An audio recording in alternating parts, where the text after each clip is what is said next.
our climate is important, our health is important. This is high value impact, and our people are worth it as well. And so we want to invest in our future, and so it's important for us to be talking about it and giving it the value that it's worth. Welcome to Bridging the Digital Divide, a smart city podcast from Soofa, where we explore the places where urban landscapes are intertwined with technology to see how connectivity thrives, innovation sparks, and sustainability grows. Hello, welcome to another episode of Bridging the Digital Divide.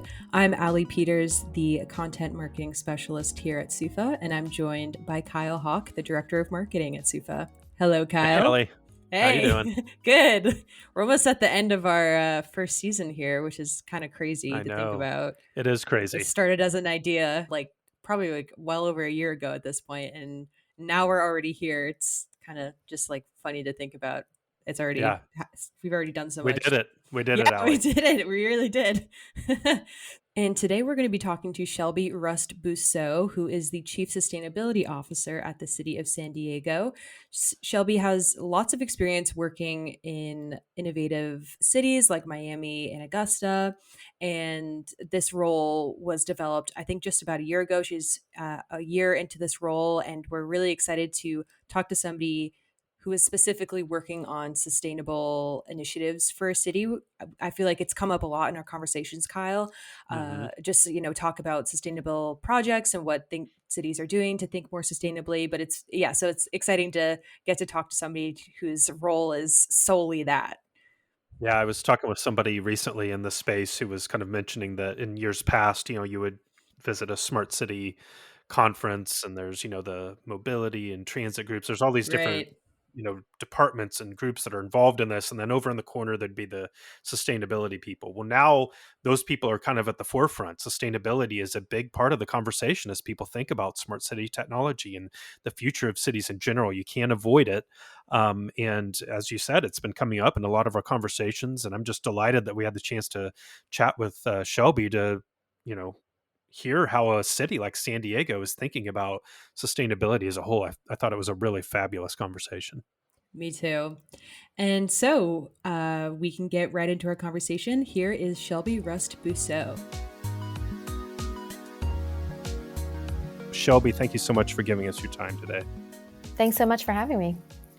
We always like to kind of start the conversation by getting a little bit of background. I know you actually, it looks like you kind of started in the legal field and have worked your way into sustainability, and now obviously a role that you took on last year as the Chief Sustainability Officer in San Diego. Tell us a little bit about your journey that has kind of brought you to where you are today. That's right, I did. I went to school up in Vermont, which really was a pleasure. It was nice to be up in New England and be inspired by all of the natural surroundings up there, and started out by practicing law, and it was really inspirational and great. But I did want to refine that work by getting out to be with the people a little bit more, and kind of transitioned over into the space where I wanted to be a public servant, and started that career in the city of Atlanta a few years ago, almost a decade ago, actually, in the city of Atlanta in the Office of Resilience, when that kicked off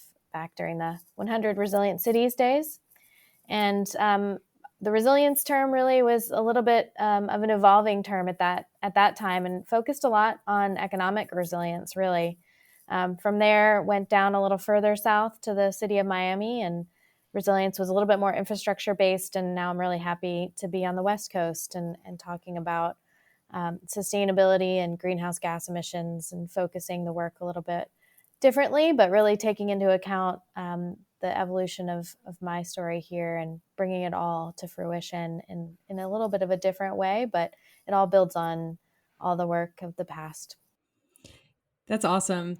Yeah, one of the most inspiring parts about doing this podcast is hearing how much more cities are caring about sustainable efforts. And I mean, I think your role is just a testament to that. And so what are some of the responsibilities you have as the Chief Sustainability Officer? Yeah, I mean, our department, we are pretty lucky that it's a fairly young department. The Department of Sustainability and Mobility in the city of San Diego has really pulled itself together from various different segments of the city in a very thoughtful way, really. We've been in existence for about 2 years here, and we say sustainability and mobility on purpose because we wanted to pull those things together to very thoughtfully say that we are thinking about sustainability holistically, both from the planning perspective and the implementation side. So we have three different pillars of the department's work. We have three deputy directors that manage sections of interconnected work throughout the department. We have climate action and climate equity that really manages and maintains our climate action plan and also our climate equity work. There's a lot of monitoring, reporting, things like that Wallet Hub distinction, a lot of the reporting efforts in our climate disclosure project, things like that fall into the category of work there. Also, our climate equity fund distribution efforts, our climate equity index, and a lot of our external engagement work fall within that pillar of work. We have a mobility pillar that manages a lot of our parking districts, a lot of our micro mobility strategies, and then our long range planning as well. And then we have an energy pillar that does a lot of our municipal energy engagement, pays a lot of our utility bills, does a lot of our internal management as well with our facilities team. So it's a pretty robust department. And as the chief sustainability officer, I get to do a lot of innovation, partnership, promotion, and then, of course, a lot of our kind of herding of cats, if you will, when it comes to kind of working with the departments and asking for a lot of information. Sometimes I think my job is also just making friends or making sure they don't run away from me when I'm trying to ask for a lot of favors. But really, at the end of the day, I mean, this work can't be done by one department. We have to work collaboratively, both, again, internally and externally. So it's really fun because every day is different. It sounds like you've already built such a great structure of departments there in just 2 years. Like it sounds awesome. And I mean, that's another part of this podcast that we keep hearing too is the relationship building aspect of community work is just so vital for everything else. So, since your appointment last year, what progress has been made in sustainability efforts in San Diego? So I was pretty lucky too to come in and have our new climate action plan already well underway, under development. And so as soon as I stepped in, we got to adopt the new climate action plan. We had one in 2015. It was already pretty great, but we knew it needed to be updated. So we wrote a new climate action plan in 2022, passed it just after I joined the team, and then started with an implementation plan just shortly thereafter. Since then, over the last year, we have gotten to the point of having about 50 or so of the 190 actions that are already in progress, and about 22, or give or take, are already complete. One of the biggest ones that was a pretty heavy lift is having our zero emissions building operations policy go into effect. So when we talk about decarbonization, of course, we want to walk the walk first ourselves internally. So ZEMBOP, as we lovingly call it internally, is our first step. So in our city facilities, we want to go to zero emissions first ourselves before we have anything for external building owners in place, so that we can have some lessons learned on our own city facilities. So we have about 400 or so city buildings, and we want to transition those to zero emissions and learn a little bit about how difficult it could be or what challenges we may face heading towards zero emissions on those. We've also created a policy to prioritize some climate action and equity in our capital improvements program, which is great. So any project that the city undertakes, we want to make sure sustainability is in that prioritization process. We've also we've broken ground on installations of 8 microgrids across the city. We've also been finalizing our scope on our EECBG dollars. So as you know, I'm sure you've been hearing about a lot of cities and the excitement about some federal dollars coming our ways over the next few years. So we're really excited about that. The city of San Diego is really excited to be getting about 1.2 million coming through EECBG, which is our energy efficiency block grant funding. We also launched a master mobility plan. It's out for public comment right now. And we got $10 million grant to plant more trees in some of our communities, especially our low-income communities. We know planting trees is expensive, especially in Southern California, where water is, going to cost us a lot. So we need maintenance funding to continue that. And decarb is another one that we're working on right now. It's a big one that we're focusing on to launch some pilot programs and partner with our business communities to find some equitable ways to transition to decarbonizing our built environment. So I'll stop there. There's a whole bunch I could talk That's a about lot. for a long time. That's a whole lot. I'm wondering, as you're kind of working through this checklist and all of the things that are part of this action plan, we have yet to speak with a city official that, no matter how well intentioned the project they're working on, that they experience no pushback or no hesitancies from the people that make up the communities that they serve. What is it like for you? How do you approach those conversations or those situations where people are kind of wondering, why are we doing this versus this other thing? In your role, what does that look like?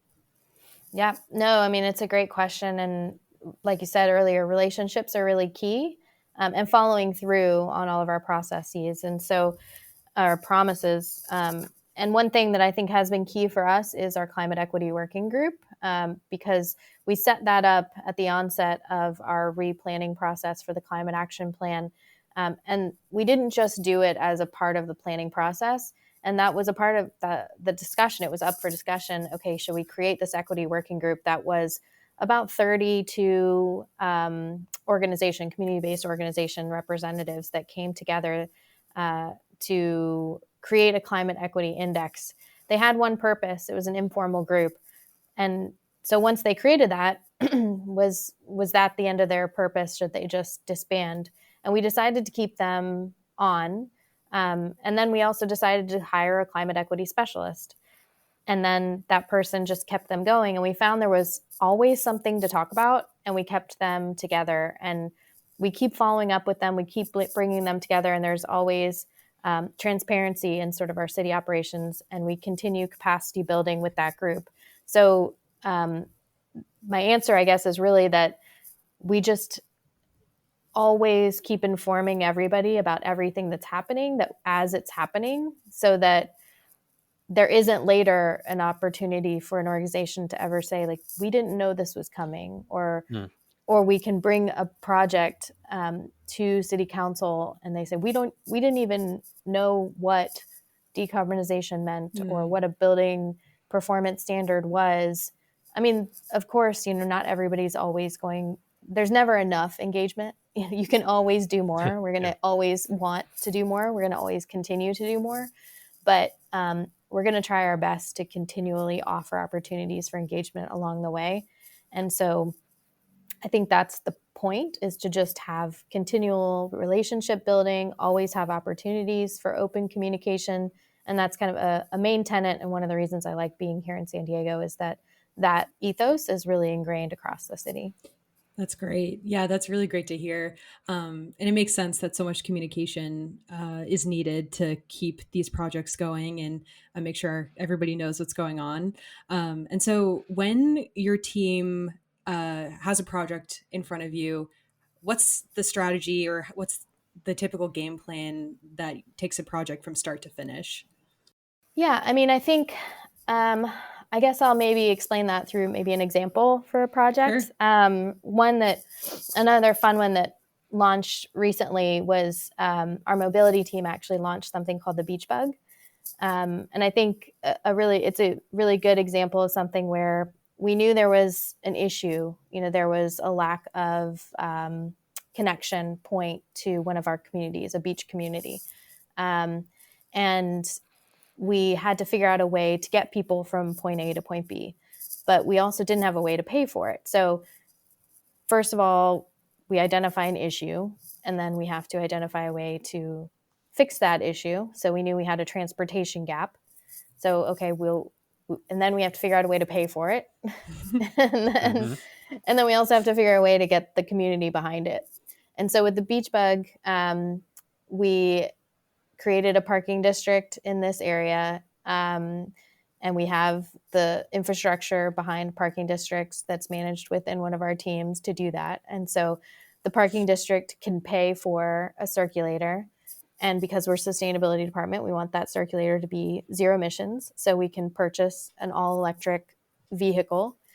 And then we also want to use technology, on hand and on demand, all electric transportation vehicle. And we did that with this beach bug, and we figure out how much it's going to cost via a partnership that we have in place. And it just comes together in just this nice package that's paid for by a solution. And then we use the community engagement process through this naming exercise. We did a little contest to name it, and that resulted in this beach bug moniker. And we also have a downtown version called Fred, by the way, the free ride downtown. And it's just all in all a really successful, amazing project that kind of on all sides really makes everybody happy. And it's equitable because now people can take transit to the closest trolley station and then take this, actual low-cost solution to the beach that they otherwise wouldn't have been able to access. And so, yeah, it's sustainable, it's accessible, the community's behind it, it solves a transportation issue. You try to solve for what the community wants and find a way to pay for it, and it makes everybody happy. So Yeah. And it's a great lead in to my next question because, our podcast, Bridging the Digital Divide, is about how communities are using technology solutions to help create equitable access to information, access to services, bring communities closer together, and help people that have needs, but those needs aren't getting met. And a lot of that involves implementations of new technology and emerging technologies. But as we know, with a lot of technologies, there's a climate cost to that, or a carbon cost. And I'm wondering where you're starting to see the overlap between smart city technology efforts and then people also thinking about how do we do this sustainably. I think the example you just gave is a perfect one that kind of encapsulate those two things kind of working hand in hand to solve a solution. But I'm sure there's lots of room for improvement in that area in cities, around the world. yeah, so much. I mean, I think in the mobility space in particular, we see a lot of those. We have had the pleasure of being able to go firsthand and see a few. We also just recently submitted a grant application to pilot some technologies to allow for that dynamic use of some of the curb space in San Ysidro, which is one of our border crossing communities. We are a border town, and so we want to actually pilot these technologies in some of those communities as well, because we think that's where, that's a great place to be able to try some of these technologies. And we're even trying for more 2 new parking districts also in some areas to be able to, again, have that funding source. We luckily also have an administration that's really open to trying new technologies. I've also, in the decarbonization space, I think, again, being able to allow access to some like smart metering technology is a great way to start helping to solve for like access issues, as we may even be starting to have to solve for this electrification transition, and how can we be smarter and more thoughtful about that transition to all electric, to maybe make sure that we're solving for unintended consequences in people's homes, just to ensure that there is a just transition to this net zero emissions, especially in the residential sector. Yeah, that definitely makes sense. And I mean, as we've been talking, it's just been really fun to hear about all the projects that San Diego's doing, and it seems like you have experience working in other cities too. And so, in your experience, or even right now, are there other cities that inspire you with their sustainability efforts? Of course. I mean, all the time we're always inspired by everybody else's work. There's so many rock stars out there. I mean, in the mobility sector, we've been able to work with Madrid, who has some really cool mobility hubs. We'd love to, of course, always take everybody else's ideas and do something like that here. We've also seen some other cities in California that are starting to study some of those impacts of electrification in those low-income communities, just to see how to assess that electrification transition, especially on those monthly bills and the carbon footprint impacts, because we want to be mindful of those lived experiences to balance that decarbonization for wellness and pocketbooks, etc. Vancouver's always been just kind of one of those cities that I idolize, especially when it comes to the way that they've been very transparent on their successes and their challenges. One of the things that I've looked at on their climate action planning, they're just so ambitious too when they put their goals out. And I've always been really inspired by that. And in particular, too, with one of the challenges that they've always put out there was on the climate budgeting. And that's something that we've tried to emulate as well with, like I said, we put out our implementation plan, but then we also put out an implementation cost analysis that notes, a 96% of our actions that are really work that we're already working on.